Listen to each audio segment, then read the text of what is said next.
Welcome back to Chapter 3 of our series, Modern Dating, Find Connection Without Losing Yourself. In this episode, titled Profile and Photos, Present Your Authentic Self, we're going to explore how to craft a dating profile that truly reflects your personality. Get ready to learn how to showcase your authentic self in a way that attracts the right connections. Let's dive in.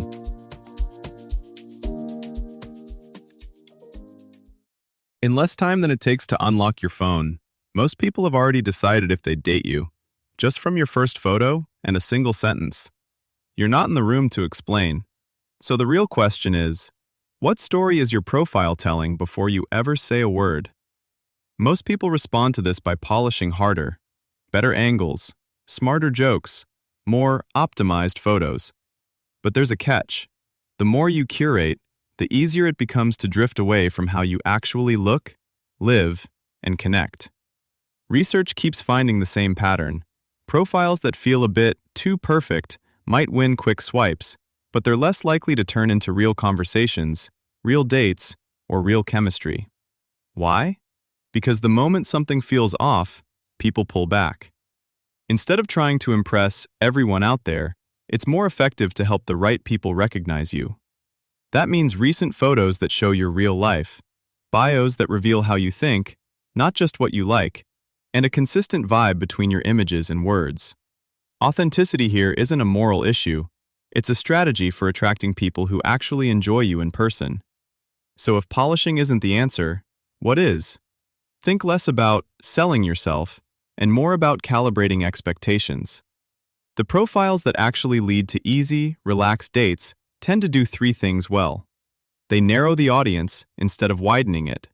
They reveal enough specifics that someone can start a real conversation, and they avoid surprises between screen and real life. Like adjusting a recipe, tiny tweaks, one clearer photo, one more concrete detail, one less vague cliché, can shift your matches from anyone who swipes right to people who might actually fit your day-to-day. Start with what people actually see first, your photos. Not best ever photos, typical ones. Ask, if someone bumped into me this week, would they recognize me from these? That question is more important than, do I look hot here? Because tiny mismatches add up. A slightly older haircut, a slightly edited jawline, a slightly filtered skin tone. None of these seem huge alone, but together they create that subtle, something's off feeling when you finally meet. Aim for 3 to 6 images that each answer a different question. What do you look like, clearly? One close, well-lit shot of your face, neutral background, minimal sunglasses, hats. How do you move through the world? A candid, full-body shot, walking the dog, cooking, at a park, anything where your posture and style are visible. What does a normal weekend look like? Not your wildest adventure, your most common one. A coffee shop, a book on the couch, climbing gym, pickup game, brunch with a small group. How social are you? One group photo max, where it's obvious who you are. Avoid the "Where's Waldo" collage of friends. What are you into that shapes your days? Instruments, art supplies, running shoes, a half-finished puzzle. Action, not props posed like a catalog. Keep the lighting honest. Natural daylight near a window beats any smoothing filter. If a photo requires an explanation, I don't usually dress like this, it probably doesn't belong in your core set. Then, let your text quietly confirm what your photos already hint at. Instead of listing traits, funny, loyal, ambitious, show micro snapshots of your habits, preferences, and quirks. Think in terms of headline plus proof. Headline, morning person. Proof, 6 a.m. coffee and a podcast is my version of nightlife. Headline, family-oriented.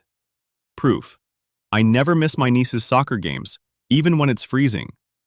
You're not trying to cover everything. You're giving people just enough to say, I can see how a Tuesday with this person would feel. That matters more than demonstrating range or impressiveness. The more your photos and words quietly agree about who you are, the less work your matches have to do to trust what they're seeing. Think of this stage like checking your vital signs before leaving the hospital. Small, quick measurements that reveal whether your profile is healthy enough to meet people in the wild. One way to test it is to look for micro mismatches. Do your photos say homebody while your prompts read like a constant festival?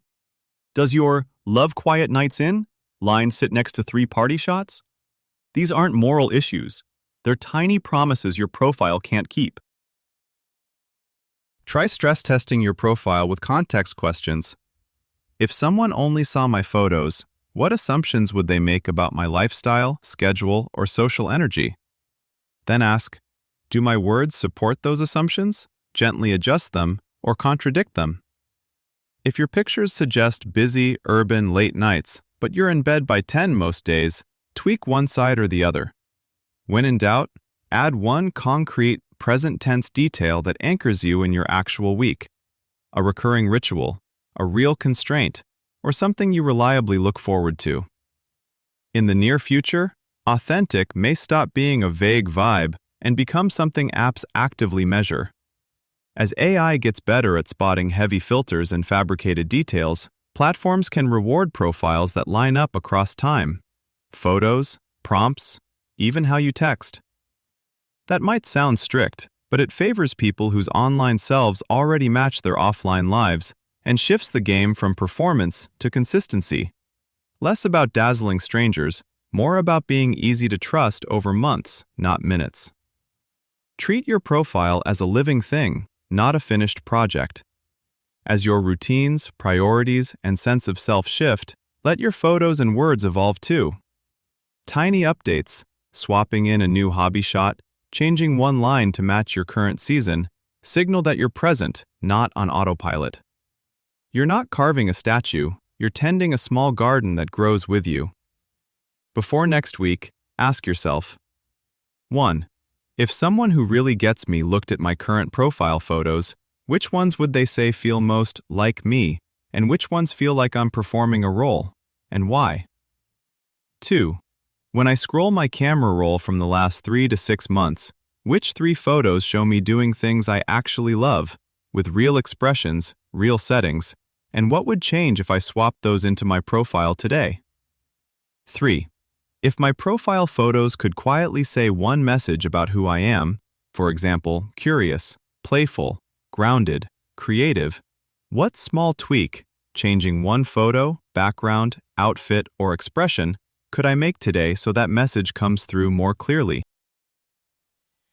This was Owl Up, your daily step forward. This series continues with more chapters on owlup.co. Visit owlup.co to access the complete course and continue your learning journey. See you there!